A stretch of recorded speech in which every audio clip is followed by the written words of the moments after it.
중고등부 친구들 반갑습니다. 묵상을 바로 시작해 보도록 하겠습니다. 오늘 말씀은 누가복음 21장 8절 말씀인데요. 우리 오늘 말씀을 같이 읽어보도록 하겠습니다. 이르시되 미혹을 받지 않도록 주의하라. 많은 사람이 내 이름으로 와서 이르되 내가 그라고 하며 때가 가까이 왔다 하겠으나 그들을 따르지 말라. 오늘 말씀에서는 우리가 유혹을 받지 않아야 함을 이야기하고 있습니다. 그런데 오늘 8절 말씀만 보는 것이 아니라 그 이후의 말씀을 보면서 어떤 미혹이 있을 것인지, 어떤 유혹이 있을 것인지, 우리는 어떤 것을 경계해야 되는지를 같이 이어서 보는 것이 오늘 말씀을 이해하는 것에 많이 도움이 될 것입니다. 그러면 우리 9절 말씀도 한번 같이 볼까요? 9절 말씀 밑에 띄워주고 전사님이 바로 읽도록 할게요. 난리와 소요의 소문을 들을 때에 두려워하지 말라. 이 일이 먼저 있어야 하되 끝은 곧 되지 아니하리라. 10절 말씀입니다. 또 이르시되 민족이 민족을, 나라가 나라를 대적하여 일어나겠고 11절 말씀입니다. 곳곳에 큰 지진과 기근과 전염병이 있겠고 또 무서운 일과 하늘로부터 큰 징조들이 있으리라.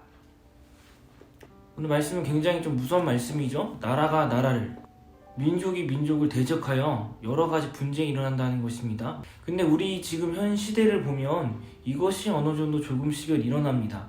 그래서 우리가 이 말씀을 볼 때 지금이 말세는 아닌가, 지금이 예수님께서 이 땅에 다시 오시는 때가 아닌가에 대해서 의문을 품고, 그리고 이때에 꼭 미혹하는 사람들이 등장을 해요.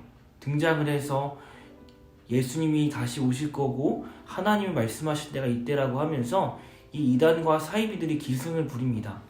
근데 그래서 인터넷에 쳐보게 되면 지금 이렇게 옆에 띄워줄 건데요. 좀 오래된 거긴 하지만 이런 사람들이 굉장히 많이 있어요. 자기가 재림 예수님이다, 이 땅에 다시 오신 예수님이다, 내가 예수다라고 하면서 막 사람들을 미혹을 합니다.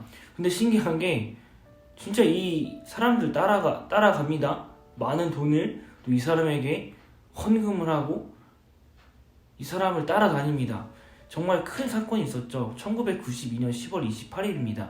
다가올 미래에 선교하자, 다가올 미래를 준비하자라는 이런 이단이 있었는데 이 당시 정말 엄청나게 큰 이슈였습니다. 그래서 방송국 기자들이 이 단일 선교회를 취재를 했어요. 그러니까 1992년 10월 28일 날 세상에 종말이 온다는 거예요. 그래서 학교도 안 가고 일도 안 가고 다 여기 모였어. 그리고 막 열심히 집회를 했는데 결국에는 어떻게 됐죠? 아무것도 변화가 없었습니다. 어떻게 해야 될까요? 근데 방법이 없습니다. 이 말세에는 이런 사람들이 많다고 성경이 이야기하고 있어요. 우리가 그들을 따라가지 않으면 되고 깨어 있어서 그들의 미혹을 벗어나는 게 최우선적인 일이라는 것입니다. 자신이 잘 지키는 것, 예수님 말씀과 기도 생활을 충실히 하면 된다는 거예요. 굳이 그때만 따라갈 필요 없어. 이미 내가 예수님 안에 거하고 하나님 말씀 안에 거하는데 미혹 당할 일이 없다는 것이죠.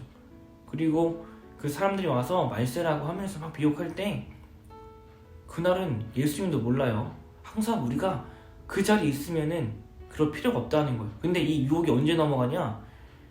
내가 깨어있지 않을 때, 분별이 되지 않을 때 넘어갑니다. 예를 들어서 보이스피싱이 있어요. 전사님 가족도, 전사님은 보이스피싱 이런 거 안 당할 줄 알았어요. 근데 이 영상을 보면 안 되는데 우리 어머니가 얼마 전에 보이스피싱 걸렸거든요. 혹하니까 그냥 넘어간 거예요. 아들이 난 잘 살아 있었는데 아들이 위험하다고 문자 보냈어요. 제가 문자를 보냈대요. 근데 내 번호로 문자 안 갔으면 믿으면 안 되죠. 전화하면 되죠. 안 했어요. 그냥 다 보냈어. 정보를 다 넘겨줬어요. 깨어있지 않으면 넘어갑니다. 그리고 행운의 편지, 이건 전사님이 싫어해요. 행운의 편지 정말 아무것도 아니잖아요. 어떤 멘트로 시작하죠? 이 편지는 영국에서 최초로 시작되어서 1년에 한 바퀴를 돌면서 이것을 받는 사람에게 행운을 주었습니다. 당신이 받은 이 편지는 4일 안에 당신 곁을 떠나야 됩니다. 미국의 케네디 대통령은 이 편지에 받았지만 그냥 버렸습니다. 결국 9일 후에 그는 암살을 당했습니다. 자, 이런 말도 안 되는 멘트에 혹했어. 그래서 선생님이 막 울었어요. 걱정이 심해졌어요. 왜냐하면 이 편지를 받고 다른 데 안 보냈거든요. 그런데 전생님 죽었나요? 안 죽었습니다. 깨어있지 않으면, 이 분별력이 서있지 않으면 이것에 수도 없이 넘어간다는 거예요. 자, 이것을 공부하고 알 필요가 있을까요? 없습니다. 제대로 된 것 하나만 알고 있으면 넘어갈 필요가 없다는 것이죠. 그것이 뭡니까? 말씀입니다. 그것이 뭡니까? 기도 생활입니다. 뭐 2단 백날 공부해도 또 새로운 2단이 또 나오고 또 나오고 또 나와요. 공부하면 다른 2단이 또 나와요. 그때 그것에 넘어가지 마세요. 그리고 뭔가 내가 이걸 분별할 수 없겠다 싶으면 목사님과 전도사님을 찾아오세요. 그러면 그것을 넘어가지 않고 여러분의 영혼, 여러분 영혼뿐만 아니라 뭐 재물, 뭐 시간, 여러분의 미래까지 지킬 수 있습니다. 아시겠죠? 항상 깨어있어 주님과 동행하는 우리 친구들 되게 소망합니다. 기도하겠습니다. 사랑의 하나님 감사합니다. 이 말세가 다가올수록 시간이 지날수록 우리의 영을 흐트리고 미혹하는 많은 것들이 우리 찾아오게 될 것임을 말씀 속에서 깨달았습니다.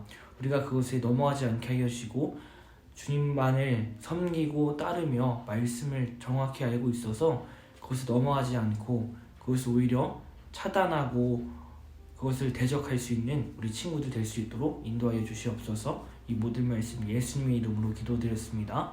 아멘. 자, 우리 내일도 같은 시간에 만나도록 하겠습니다. 오늘 묵상 이렇게 마치도록 하겠습니다. 안녕.